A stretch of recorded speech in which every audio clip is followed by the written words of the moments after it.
Welcome to the Sensible Socialist Podcast, a podcast for the rational left. We need to unite and work together if we're all going to get through this. Sounds like socialism to me. The amount of people I see talking about socialism positively is actually staggering. Do you think, do you really think that a proletarian revolution is just around the corner in America? Grab your pitchforks and stab your mayor. Your hero, Obama. He's not my hero. I'm How not heroic fucking he idiot. comes from. If Bernie Sanders were president, right, and he wanted to bring the same ideas as for socialism into this country, do you think that we would benefit? Yeah. But I just told you Venezuela's eating rats. But I just want people to have health care. I don't want, Same thing Hugo Chavez. Oh my god. You people have, worms in your brain, honestly.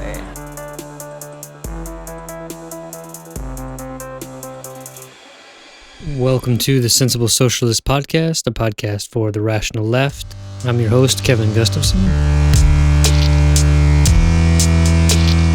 In this episode, I talked to Hex from Red State Radio about a few different things, but a lot of it is focused around Maoism, which is an important thing that we haven't really talked about a lot on this podcast. But for more context, I'm just going to let you listen to the conversation I had with Hex from Red State Radio.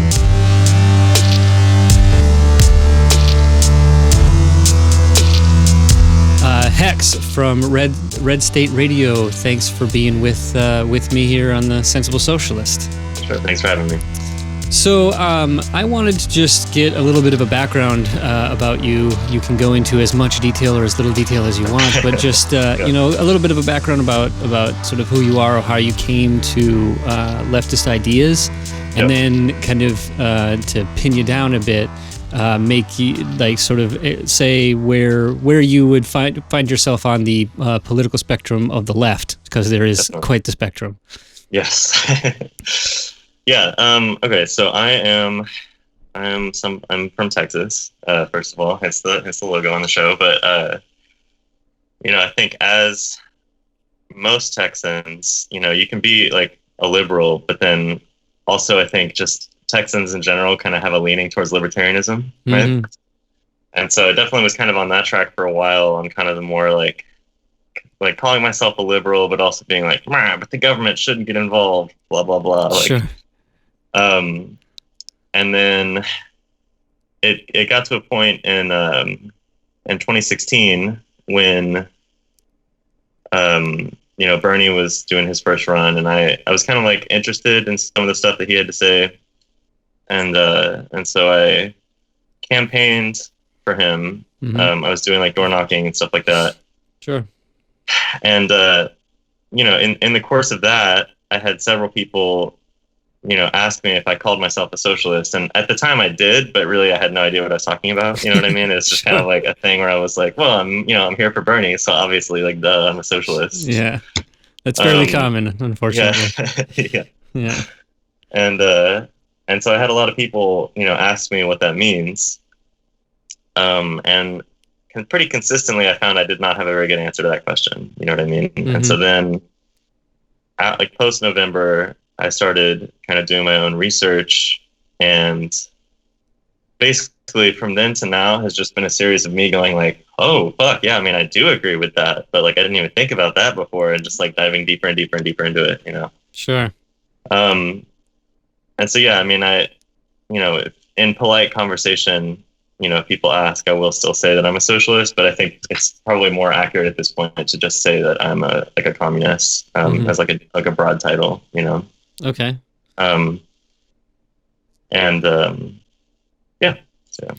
So, on on your show, Mm-hmm. Red State Radio, you one thing you're doing, which I want to give a shout out, is actually reading material and just sort of recording the reading. I think that's huge. I read Engels' Socialism, Utopia and Scientific and the Communist Manifesto on this podcast because look, there's sometimes people who don't want to sit down and read it. Maybe they'd rather have an audiobook kind of style, and it's really important to do that. And newer recordings of those older texts, I think is really important to do. So just sort of a shout out. Thank you. I think it's really cool you're doing that. And I started listening to the did you do, is it State and Revolution that you're doing, or is it, no, what is to be done? Yeah, right? Yeah, what is to be exactly. done, yeah. And I remember I read What Is to Be Done a while ago, but you have to read these stuff every few years, and then you just sort of come back to it. You're like, oh wow, I didn't realize all of this kind of stuff that I've learned in the interim, and so for me, it's been probably about 15 or years since I started gotten into this, and so I read a lot of it when I was really younger, like 18, 19 years old, and now I'm in the middle of my 30s, and just the base reality that you come from is totally different. You read the text in a totally different way. I was totally into the philosophy part of Karl Marx and all that kind of stuff for so long because I was interested in philosophy when I was younger, and I'm still interested in philosophy, but now having worked and gotten a job and been exploited, the more tangible, real kinds of things from Marx are a little bit more salient to me. But one of the other things that you talk about on your podcast is specifically Maoism and the kind of approach of Maoism. And I will admit, for me, in some ways, a bit of ignorance on Maoism. I listened to your episode on Marxist-Leninism-Maoism and learned things I didn't know. I had a sort of vague idea, but it helped. The way you presented it was really helpful in terms of a progression, from Marxism to Leninism to Maoism, and where, in some ways, each is a sort of critique or an advancement on the other. So, just kind of let you kind of give a background. What do you see as sort of the basic principles of Marxism that continue on through Marxist-Leninism-Maoism, then kind of what Leninism either changed or added to Marxism, and where it maybe differs, and then do the same thing for Maoism. Kind of lead us on a bit of that track. Now your episode is like an hour and a half long, so don't do that. But I'm curious about the high level sort of progression of how you get from Marxism to Leninism to Maoism. Definitely. So I think one of the biggest things that Marx gives us is, one, the concept of the dictatorship of the proletariat, as well as obviously a critique of capitalism. But it's like the most importantly, I think, is just the philosophy that he and Engels developed in dialectical materialism. And so, Marx says, like, hey, this society is super unstable, right? It's based in contradictions that mean that it cannot go forever. Like, eventually this society will collapse and give way to something new, which is, how all things are, basically, where, something has a bunch of contradictions in it, and the contradictions are resolved, but in resolving those contradictions, it creates brand new contradictions, right? It's like feudalism had its own set of contradictions, and then once capitalism was created, it resolved the contradictions of feudalism, but then created the contradiction between the proletariat and the bourgeoisie, right? And so, and Marx was involved in a lot of political organizing, but he wasn't involved in a full-scale, like, proletarian revolution, right? He was involved in, like, agitation and stuff like that, but the only thing that he really had as far as, like, concrete experience was analyzing the Paris Commune. And so, and I think Marxism exploded onto the scene, and it was like this really big deal because it gave people a framework with which to look at the world around them that, was based more in reality than based on, like, how we want reality to be, Sure.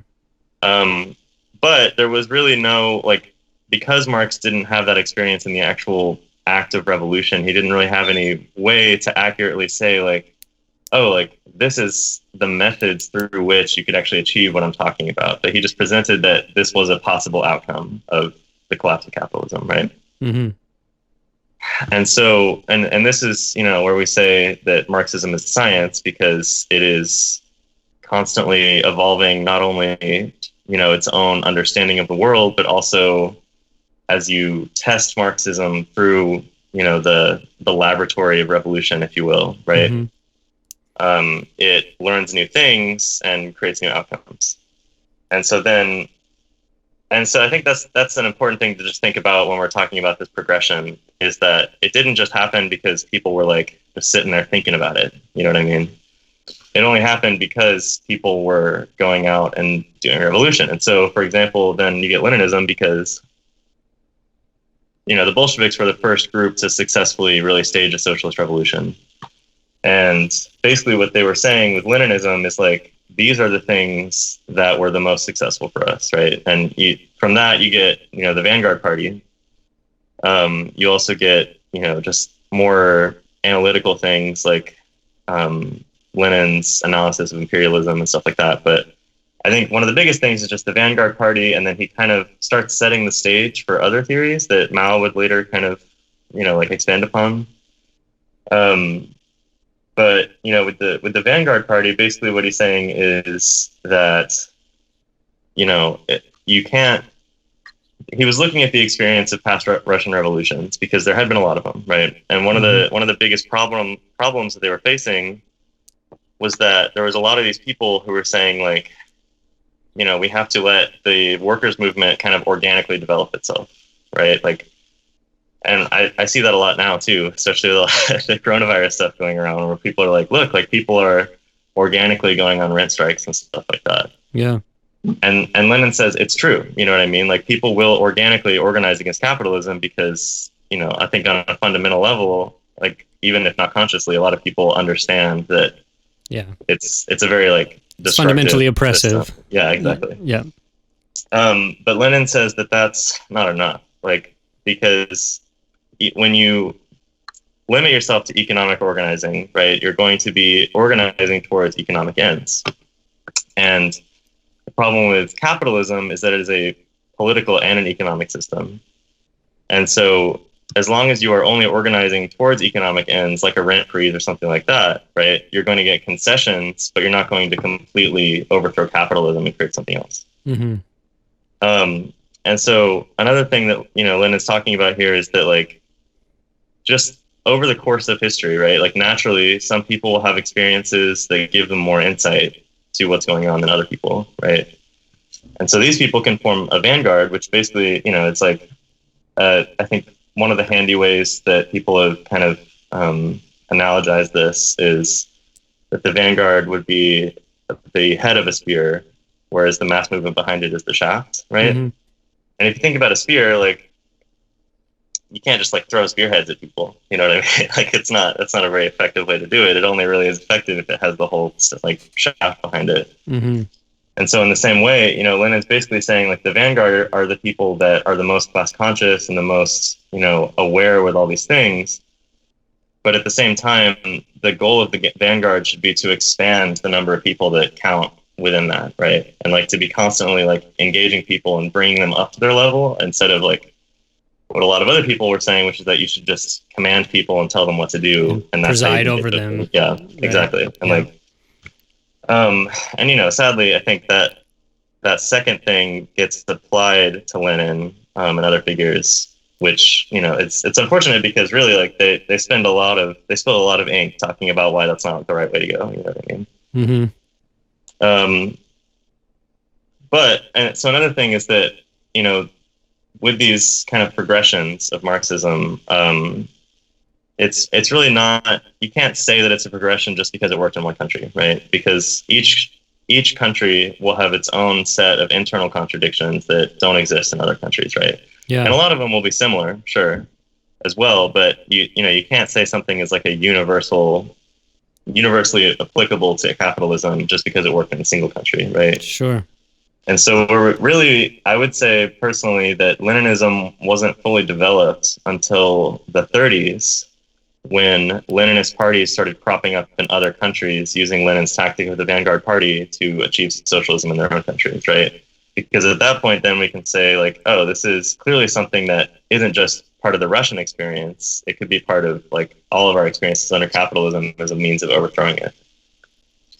And specifically, I think I believe it was 1930 or 1933, the Communist Party of China basically put out this pamphlet that was titled like "Long Live Marxism-Leninism," where basically they were like, hey, like we've done our own analysis of what Lenin was talking about, and actually a lot of this is very much applicable to China and also other countries. And so I think at that point we can say like Leninism was a developed part of Marxism, right?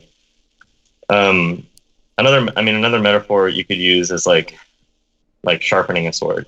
You know what I mean? Like, because when Marx developed the sword, it was, still pretty dull, right? But as we go through and we like sharpen it and refine it, we drop things that are maybe less helpful and bring in new things that are more helpful, right?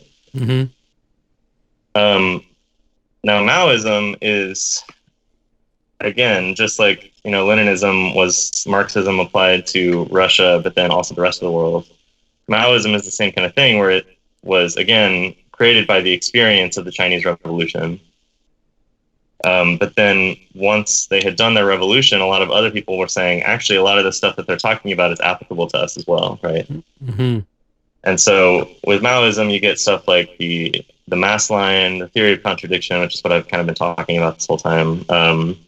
You get like the Cultural Revolution, and there's some other stuff that is less universally applicable to all countries, but universally applicable to like the oppressed countries of the world, right? So like New Democracy is an example of one of those, where it's specifically talking about countries that don't have as fully developed capitalism as, like, say, the US does, right? But a lot of the other things that Mao was talking about were still applicable, even like to the US. Attracted people toward, yeah, go ahead. Yeah, I mean, I think that for me, there's sort of two main criticisms of Leninism and of Maoism. Yeah, sure. So you kind of hit on it in some way, which is that there is this question of the universability or the universal applicability of Leninism in situations that are not analogous to Russia from 1905 to 1917-ish or something, right, at the beginning of the 20th century. And so there will be countries that do represent that, which are like, countries that are grouped in with other countries that are more advanced, but are basically the periphery that is feeding the center, and they're less developed. They may have older, even more outdated political models, in trying to like fit a new economic model into an old political model. And so you're going to have countries that are like that.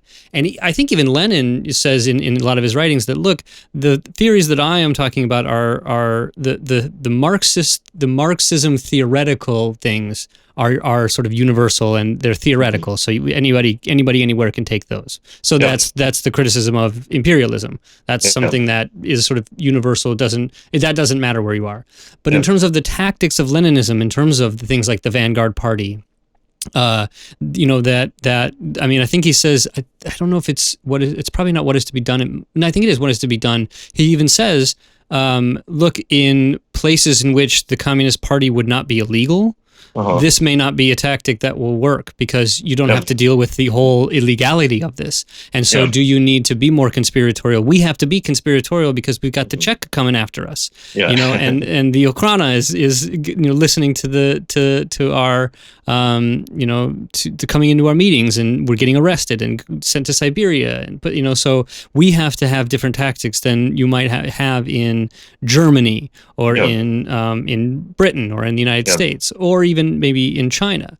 But there's a sort of certain situation in which Leninism makes sense, but like as talking as an American, one of the criticisms for me is that I'm just not sure that Leninism, I think there are things about Leninism that are necessary. I think you do need to have a highly sort of educated and advanced element of the working class that will tend to be in a position of leadership. But I do think that there has been a tendency in Leninist revolutions to create what Milovan Žilas, a Yugoslav, a member of the higher ups in the Communist Party, called a sort of new class, in which you destroy the old capitalist class dynamics in the sense of the private ownership of the means of production, but you replace the public ownership of the means of production and the uniting of the vanguard party.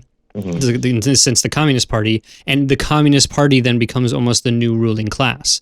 And so I think that there is a certain sense that did happen in the Soviet Union. Now, this is not necessarily a criticism of the ideas of Leninism or the ideas of Marxism. It's in many ways the idea of trying to engage in a socialist revolution in a country that isn't the most advanced capitalist country, that has, an older political system that is not necessarily as prepared in terms of the large working class that would be able to use its labor to orient towards a revolutionary program. And so it's amazing that there was enough organizing and enough working class organization in Russia to actually succeed in a revolution. But I don't know how possible it was to build socialism in Russia. And then with the failure of the German Revolution and the failure of the revolution to spread in the wake of World War I think that you did have a natural and understandable decision on the part of the leadership of the Communist Party of the Soviet Union to say, what do we do now? Right? This revolution is not spreading in the way that we thought it was going to. It's not gone to the most advanced. We're alone by ourselves. What do we have to do? And that orients a lot of what happens in terms of Stalin and even post-Stalin, even into Khrushchev and things like that. Because I know one thing I want to talk to you about a little bit is the idea of revisionism. But I do think there's a trend in the Soviet Union where there was just never there was a time in which there was all power to the Soviets, and then the Civil War and the resulting crisis basically meant that all power to the Soviets had to turn to all power to the Communist Party.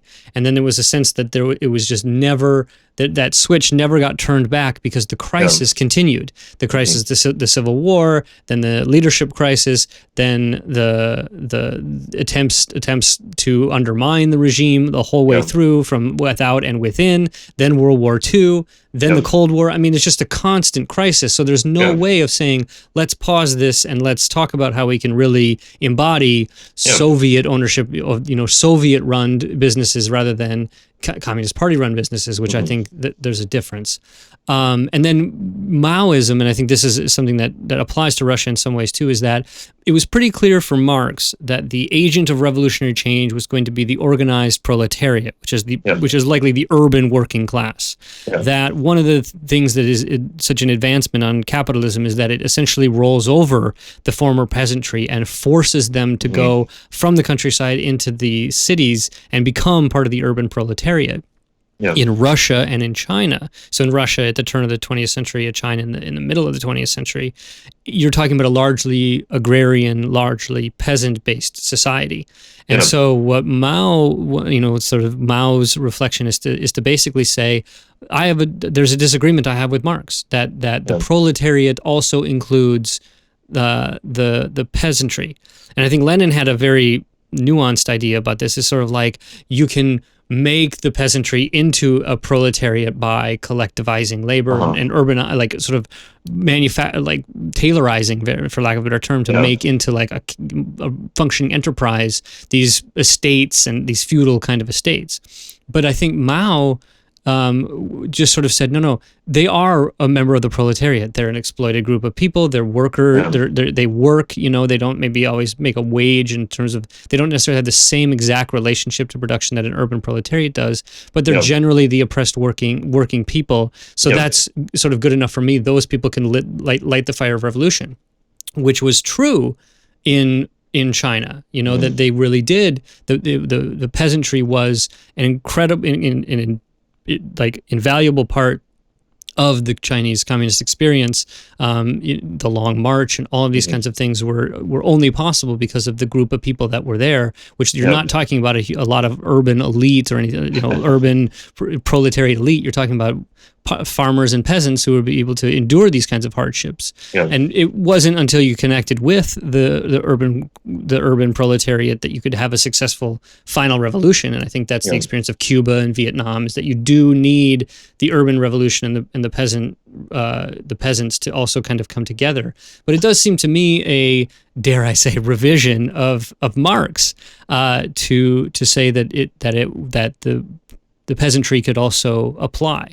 So I guess I'm sort of curious about how you think about the limited applicability of Leninist tactics in terms of its revolutionary tactics, and the is it a revision or not of Marx that in terms of the role that the peasantry will play in less advanced and potentially imperialized countries? Is that something? Is Maoism specifically to imperialized countries? So does Maoism apply in the United States or in Britain or something, or does Maoism only apply in Peru or Cuba or something like that?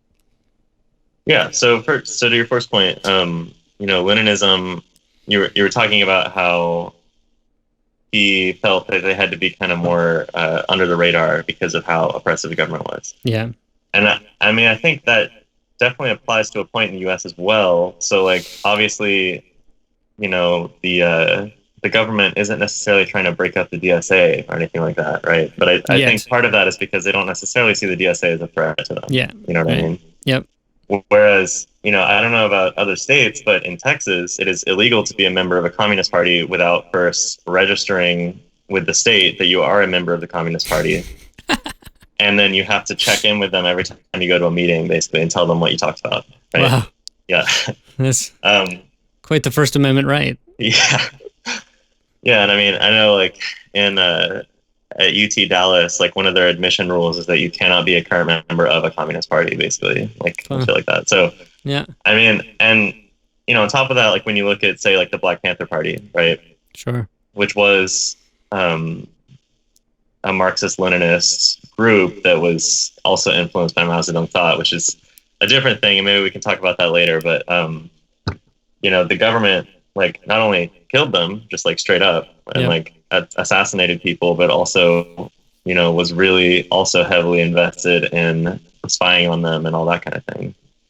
And so, to that point, I think that part is very applicable to the current U.S. situation, where the government does view, communist parties as a huge threat, even if they're not, necessarily in power or have that much power at the moment. You know what I mean? They see them and their nation reform as a huge threat. And so I think it is important to kind of adopt, democratic centralism, which is another thing that was technically first developed by the Germans, but then kind of expanded upon by Lenin, just as a means of keeping your movement safe, but also just keeping it, like, moving forward steadily instead of, like, with anarchists, for example, I find a huge problem that they have a lot is that, they get very atomized even within their groups because, like, certain people want to do this and certain people want to do that. And since they don't really have a method of saying, like, well, you voted and lost, therefore you don't get to do what you want to do here. Everybody just kind of gets to do pretty much whatever, you know what I mean? And it makes it a very, like, unfocused kind of thing. Whereas, the point of democratic centralism obviously is not that you just have to blindly follow the will of the party, but that you participate in the party program, right? And if you, like, suggest something and it gets voted on and it gets through, then, great, you get to do what you want it to do. But also, if you agree to join the party, it means that you agree to, if you lose the vote, go with the people that won the vote anyway, right? And work all together instead of working as individuals, like as an anarchist would do. I think the spirit of democratic centralism is very hard to actually live out, which is why I think you see a lot of splits and things like that in parties too, because we're people who hold pretty strong views and we believe that we have the ability to, in some ways, save the world. And so when we disagree, we tend to disagree at the point of guns and knives. Yeah, well, and especially I think in a place like America, because that is a big part of our culture is, like, individualism and being like, I'm right, therefore I'm going to do whatever the heck I want, But another kind of aspect of Leninism/Maoism that I think is really important in that regard, which is kind of Lenin talked about it, right, which is criticism and self-criticism. And he said it's really important for people in cadres to be able to openly criticize each other without it becoming a personal thing, right? And being able to say, like, I think your ideas are wrong and here's why, without that person assuming and internalizing it as you saying I am wrong, right? Yeah. Which I think is just in general a huge problem in America. It's just a lot of people just take it immediately as a personal attack. So that is definitely one thing that we need to work against. But my experience organizing with Maoists has been that whenever we have a struggle session, it is like that, where we've created a space where it is acceptable to say, like, you were wrong about doing this thing and here's why, and then for somebody else to stand up and say, well, actually, I think that was correct, and then for you to struggle about it. But then once it gets resolved, then everybody's has, in my experience, been very good about saying, like, well, we resolved that issue, so I'm going to follow that line now. You know what I mean?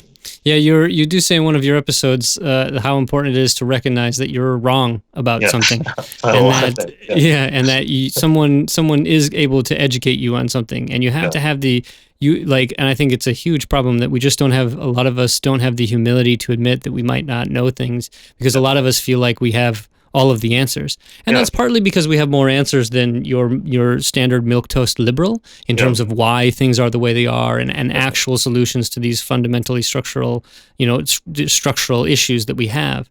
So a lot of us feel like we have more answers than most people, but I do think that those of us on the far left do need to have a bit more humility and be able to admit that we're not always right. So to your second point about Maoism, and if it's only applicable to like what they would call like semi-feudal countries, right? Where there's still that kind of relation of like in China during the Civil War, there was still the feudal landlord who like owned whole towns, and like everybody is basically like a local warlord, Yeah. Russia had that same thing, I mean, the Tsar was still there in 1917. They had a Duma, but it didn't mean shit. It was still a feudal regime. Yeah, and even in Peru in the 80s, you know what I mean? Like that's one thing they talk about, is that there is the like liberal government that exists there, and like the local bourgeoisie as well as the international bourgeoisie that come there.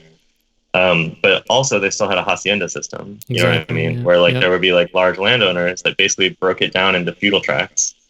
And so I think the issue is that a lot of people take the concept of protracted people's war, which I haven't really talked about quite yet, but as a dogmatic thing. And so, they say, like, if you believe that protracted people's war is universal, what that means is that you believe that you first have to go to the peasantry and organize them, and then come to the cities and organize the working class, because that's basically what Mao did, right? And engage in a guerrilla war, right? You go to the peasantry and begin a guerrilla war, right? Okay. And I mean, so to some degree that's true, but I think that's also a misunderstanding of what actually happened in China, right? Because the thing about feudalism, right, is that the bourgeoisie and the proletariat exists towards the end of feudalism, right? Sure. The contradiction between them is not the one that is causing problems in society necessarily. It's causing problems for some people, but it's not the main one, right? The main one is typically at that point, it's between the new bourgeoisie, which is, the new like merchant class, coming into contradiction with the feudal class, like the lords and stuff like that. But it does still exist, and the proletariat did exist in Russia at the time of the revolution, and it did exist in China at the time of the revolution. And so in both of those revolutions, the proletariat was still in a leading role, even as it was a developing and growing class. You know what I mean? And even in China, like the people that were leading the Long March were still, urban proletariat, and also rural proletariat, which also did exist. But then a lot of the people that they were organizing with were peasants, because and again, in Russia and China, I know in the Soviet Union at the time of the revolution, I think 75% of the country counted as a peasant. You know what I mean? It's like that. So it's like it's probably even more in China. And so it is necessary to view them as a revolutionary class, even if you don't necessarily see them as the leading revolutionary class. You know what I mean? Because I think that experience proved that they can be a revolutionary class, because both revolutions ultimately were like successful. They overthrew the bourgeoisie, right? But then when we get into the actual theory of protracted people's war, right, the theory isn't saying do what Mao did. You know what I mean? It's just more of a, like, if you're just looking realistically at military tactics, you know what I mean? Yeah. Like in the US, especially, I mean, like the places where there are the most concentration of either military troops explicitly or, like police officers are the urban centers. Yeah. Right? They're the most heavily patrolled and policed. And so while it is important to work in urban centers, because that is where the vast majority of people live now, right? You still can't necessarily begin a war there, because that's, that'd be like, like saying I'm going to declare war on Nazi Germany by going straight to Berlin with my army, and like, you get crushed immediately. Yeah. And so another difference in the US is that there's really not a peasantry at this point. You know what I mean? Like we don't. Yeah. We do have a rural proletariat, but also a bigger part of that would be the rural petite bourgeoisie, which are people that own their own farms and employ other people, but also have to work on the farms to sustain them, right? Yep. And there's definitely a rural bourgeoisie in people that own, like Monsanto and shit like that, where they like, but and so the strategy of Protracted People's War is to create what's called like red zones, right? Where you would go out and you basically start, and this is also part of like dual power and stuff like that, right? Is you basically start to create the new socialist government in the countryside, and you have these zones where you are starting to operate, under a socialist economic framework, and creating, in the case of a semi-feudal thing, you have to start creating new democracy where you take power away from the feudal landlords and start giving some more democratic, what's the word for you allow not only the working class there to vote, but also you include the petite bourgeoisie in that process. Because in this case, because it's a semi-feudal case, then the petite bourgeoisie is still a revolutionary class at that point, right? You still have to go through that stage. But under the leadership of the proletariat still. Even though they're being included, they're being put under the leadership of the proletariat in that case. And so the thing about the red zones is that they are incredibly flexible. And in fact, during the course of the Chinese Civil War, they abandoned areas lots of times only to return, a few months later and just start all over again, basically. And the reason it needs to be flexible is because, Mao correctly pointed out that at this point, the biggest military tool of the imperialist power is just to overwhelm you with force and make you quit. But if you can get over that barrier, right? Like in the case of Vietnam, they weren't immediately smashed. And even though it was very costly for them to keep fighting, basically the only way you can beat the capitalists at this point is just to make them run out of resources, right? Because otherwise their resources are so great that like they can get a lot done, like a lot more done than you can. So it's important to be able to just survive basically for as long as possible. And so I think that's the biggest thing about Protracted People's War is to start spreading these red zones around and like creating new ones and expanding them while at the same time being willing to tactically retreat and stuff like that. Because that's, like Mao wrote a manual on guerrilla warfare. And one of the biggest quotes I find from that one is, he says that when your enemy attacks you, you retreat because they are more powerful than you. Like they're going to kill you if you just like sit there and fight. And then he's like, but as soon as they rest is when you attack, and like, so it's just kind of this constant like back and forth where you can't play your hand all the way because you'll get crushed. But because of that, it means it's a very, protracted process.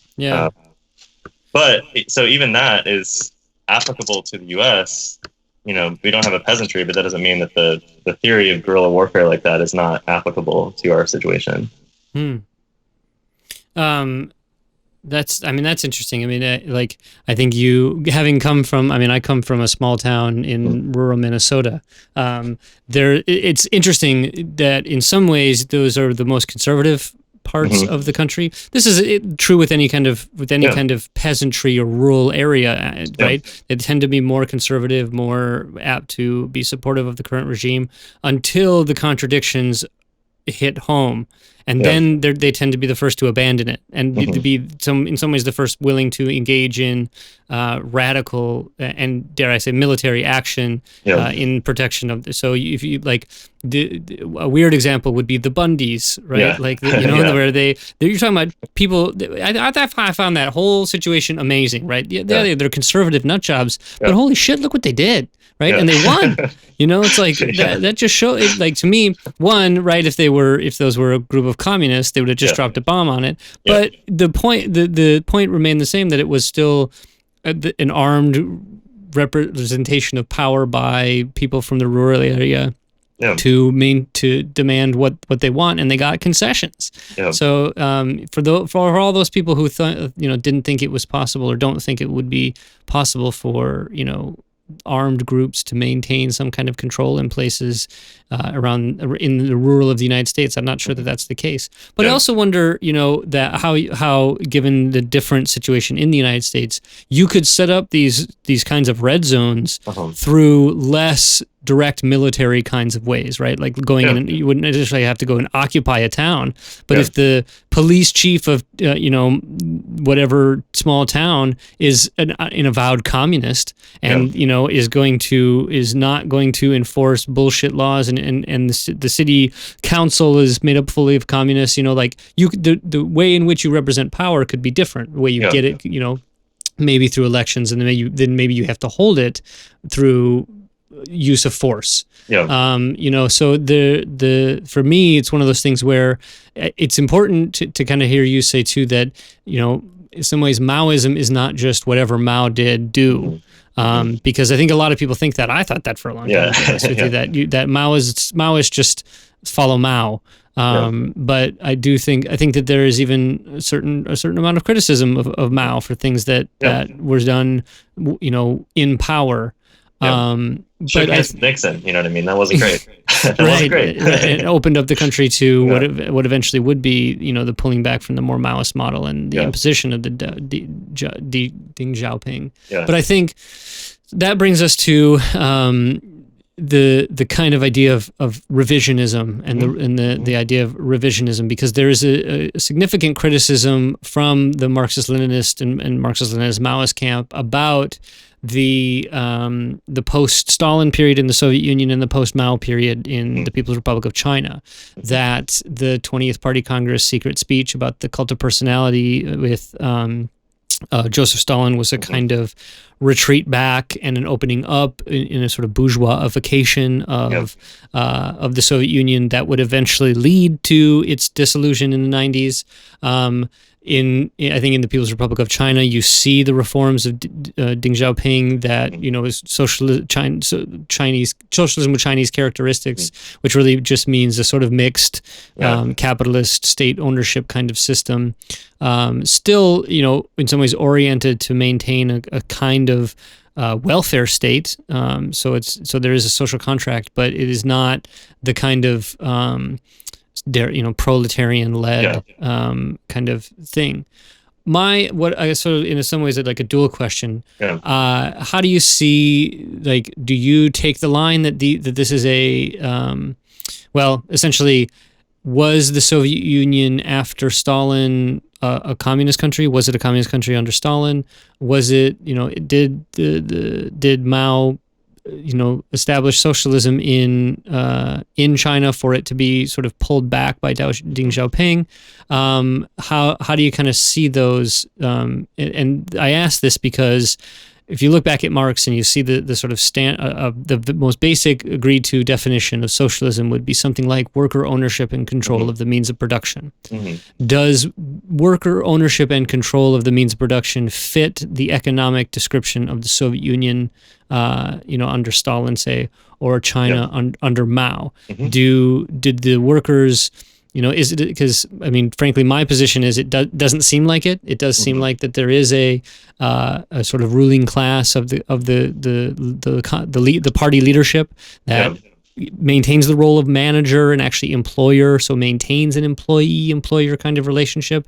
And I don't see the one argument I've heard is that basically you get ownership of the means of production vicariously through the Communist Party or the state owning the means of production, and if workers embodied by the party are in control of the state because the party is the only thing that can be the political power in the state, then you have this kind of vicarious ownership of the means of production. So you have socialism. I would say that there's a serious lack of control on the part of workers in the Soviet Union and in China, even under Mao, certainly now, to really be able to control their workplaces and their enterprises.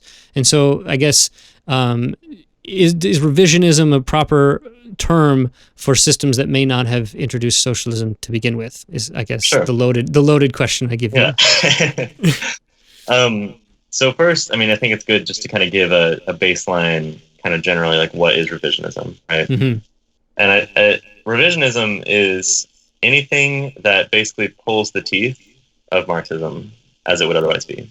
Okay. Interesting. Okay. And there's two ways, there's right and there's left revisionism. Okay. And both of them effectively will stop the revolution in its tracks and start backtracking towards capitalism. Right revisionism would be something like Deng Xiaoping, where basically they were saying like the socialism thing that we were doing before is too much. It's too fast. You know what I mean? It's happening too fast. We need to slow it down, go back to capitalism for a little bit, and then maybe, the magic number 2049, maybe we can have some socialism then, right? Mm-hmm. And left revisionism would be something, and Trotsky is a complicated figure, obviously, but something like Trotsky, where basically, it's like we have to develop socialism as quickly as possible. Like any steps we can take them immediately. Let's go invade a bunch of other countries. Let's give them socialism. You know what I mean? Stuff like that. Mm-hmm. Where even though it sounds like something that would, be beneficial, the actual physical real world result is that the whole thing is crushed, right? Because if you're invading a bunch of other countries, they're all going to unite against you and crush you. Mm. And so in the end, the result is the same, which is that the revolution is crushed and capitalism returns. So with that in mind, we can talk about, worker control in the Soviet Union. And I think, for me, this is why I use the definition of socialism that would be the dictatorship of the proletariat rather than just simply worker control. Okay. Because, on the one hand, literally, yes, right? Like a Soviet, Soviet is the Russian word for council, right? Yep. And so one of the things that the Soviet Union developed with its economic planning is a dialectical approach to economic planning, where you have these economists and stuff like that are studying the economy, whatever. And they're, kind of saying like, well, we think based on these figures that we could do this in the next 5 years, right? But part of that plan then was to take that to the people that would actually be implementing the plan and be like, what do you guys think? You know what I mean? Like, how would you change this plan or whatever? And so there's input on both sides there. But then on top of that, once you're actually implementing the plan, right, the workers' Soviet in each, factory, let's say in the 30s or 40s, would elect, a workers' council basically from their union to run the factory for, like 6 months, let's say, something like that, like a year.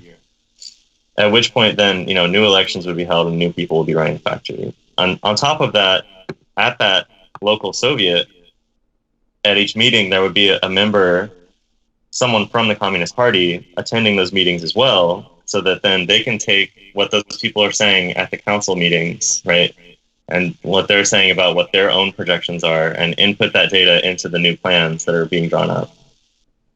And so, in that way it's bottom up, but then also, the government sends that agent again to come say, hey, like, this is kind of what our plan is. We think we can do like this, and maybe the council is like, maybe we can do better than that, you know what I mean? And then the new plan is drafted or something like that, or we can't meet that goal. And of course, with something like that, it also is kind of reliant on creating a system where people feel they can be honest. You know what I mean? Yeah. Which in some areas was not the case, right? The Soviet Union. But I think in general, the rule was that people felt they could be honest. And I think as evidence of that, I would just say that under the period, I would say socialism, another thing I think about socialism is that it's a process. It's not just like a place that you get to. You know what I mean? Yeah. It's the process of taking a country from capitalism to communism, which is, a stateless, classless society, all that good stuff. Yeah. And so, with the Soviet Union, I think basically socialism began when Stalin started implementing the 5-year plans, because that was the point where they said, A, we're going to turn over local control to the workers, but B, we're going to take national control and also give that to the workers, right?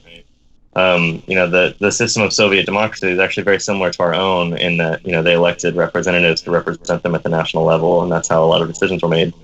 But then also, at each, state, county level and all that as well. And so I think literally there was worker control for quite a while. During World War II, things definitely got a little more like, well, we really do need you to do this now because, right. We're fighting the Nazis. And That wasn't just in the Soviet Union, that was here too. So it's it's war communism everywhere. Yeah. But so then, revisionism then would be taking, and I actually, for people that are interested, I did a reading of Pao Yuqing's piece titled like something about like socialism in China and capitalist restoration or something like that. Okay. And basically she goes into just like the raw, it's very like statistics heavy kind of piece, but she just goes into the raw economics of like what was happening before Deng Xiaoping took power and then afterwards, and how the standard of living for people was increasing all the time, like their actual voice in their own local affairs and, like just general affairs was increasing. And then Deng Xiaoping takes power and all of a sudden all that stuff starts to get rolled back. Life expectancy starts dropping a little bit again and stuff like that. And so I think this is where the Cultural Revolution becomes such an important, aspect of Maoism, which is that, so materialism states that, material realities create people's ideas, but then people's ideas change their material realities or like affect them, right?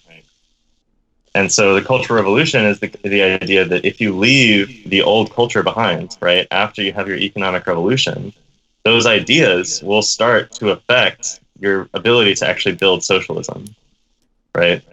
And so after you've changed the economic base, you then have to also start shifting people's ideas about how economies and even social relations can be and open up people's horizons and stuff like that. And, it definitely was a little messy in China, but it was also the first time that anyone had done it, you know what I mean? So it's like, obviously I think and that's the kind of thing, like that's the thing about like science is that you might not get it right the first time, but that doesn't mean you abandon the whole concept or project, you know what I mean? And you have to like try it out a few times before, like, and just with anything in general, you know what I mean? Like you have to practice it a few times and study your mistakes from the past to actually get it right the next time. But I think if you believe in dialectical materialism, then, like the Cultural Revolution concept is just kind of the like a necessary outcropping of that. And the problem is, if you don't do that, that's when you start to get revisionism, which is where like someone like Deng Xiaoping or Khrushchev comes in, because even though they are, they call themselves a socialist or a Marxist-Leninist or whatever, a lot of their ideas in practice start to recreate the conditions of capitalism within an otherwise like within a country that is otherwise moving towards a communist, end goal.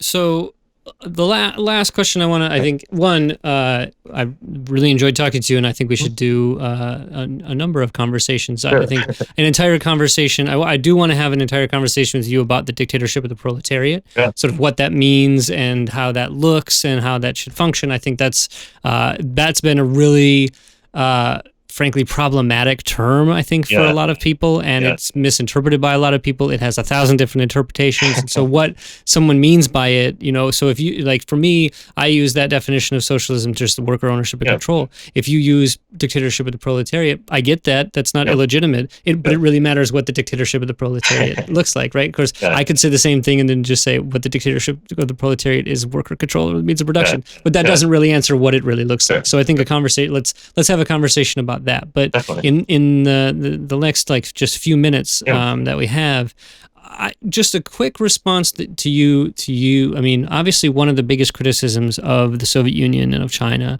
and of the 20th century communist experience generally is the huge cost that was borne by the Soviet Union and China.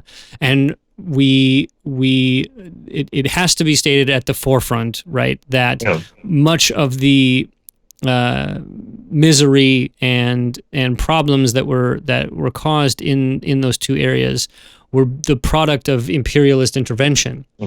And so I just want to state that sort of on like right away, right? That there's a huge amount of this that's attributable to the fact that the countries were not left alone to develop. And so so a criticism of socialism that the Soviet Union, didn't develop perfect socialism, is analogous to asking why the person who was clubbed at the beginning of a race didn't win, so I think that's just important to say, but that again, it doesn't absolve the responsibility of the leadership in the communist parties of the Soviet Union and of the People's Republic of China of trying to do what they can to mitigate those, and there were things that I think both of them did that exacerbated already existing problems and things like that. So how do you sort of respond to the milquetoast liberal who says, X amount of billions of people or however many, the figure changes every single time I ever hear this criticism, but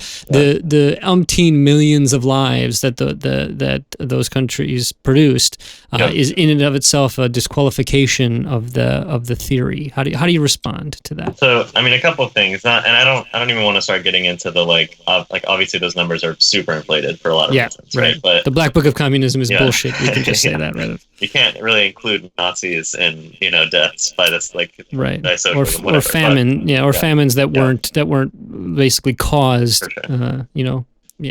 But I think one of the things we have to look at with a place like the Soviet Union or China is that even though heavy industry was starting to develop before their revolutions, they basically realized that they had to catch up to the rest of the world in order to stay afloat, right?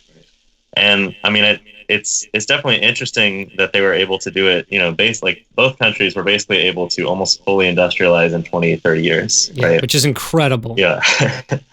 But, in the West, that process took, 150 years, right? And I think, and obviously when we're talking about China, the population is just so much larger that is going to change things. But I think if you look over time, right, the number of people that were killed by industrialization in the West is much, much greater than was in the Soviet Union and China. And I think it was because, they were trying to take into account workers' rights as they were also trying to do this industrialization process. Now, that being said, there was also, I'm sure, lots and lots and lots of very preventable deaths. You know what I mean? And I think we can criticize them for that and say, with the power of hindsight, we know that those policies that you did probably shouldn't have been done. You know what I mean? But I also don't think that invalidates the entire project just because they made mistakes either. That's a perfect answer. Honestly, no. I mean, I think that there's almost never the account in the criticism of the fact that what you're talking about is the rapid industrialization of a country, and industrialization costs human lives and environmental degradation, and so you can't really put the blame solely on rapidly industrialized countries for the cost that they bore in a short period of time. And you're exactly right. The cost that they bore was actually probably less because they were doing it for the purpose of industrialization for a higher purpose, not for its own sake. And so I think that, it's usually a bullshit criticism. So Hex, it's been awesome to talk with you. I will, anybody who's listening, if you're listening on Red State, you can check out my podcast, The Sensible Socialist, and vice versa. If you're listening on The Sensible Socialist, check out Red State Radio. I think both of them are places where you're going to learn. You're going to get, a different perspective from each of them. But it's my perspective too that we, I don't necessarily consider myself a Maoist, but I have more in common with a Maoist than I do with Joe Biden or someone, or Elizabeth Warren supporter. And so while we have our differences, like you said, we need to be able to have those discussions, have the disagreements, and then hold hands in the course of a revolutionary action. So with that, thanks for talking to me, and we'll do it again. Absolutely. All right. Thanks. Thanks for listening to this episode of the Sensible Socialist Podcast. This podcast is supported by listeners like you, and no advertisements or anything will ever be said. If you want to support the podcast, please go to patreon.com/sensiblesocialist and give today. Also, please give us a review or a rating on iTunes or wherever you listen to the podcast, as it greatly helps. All right. See you next time.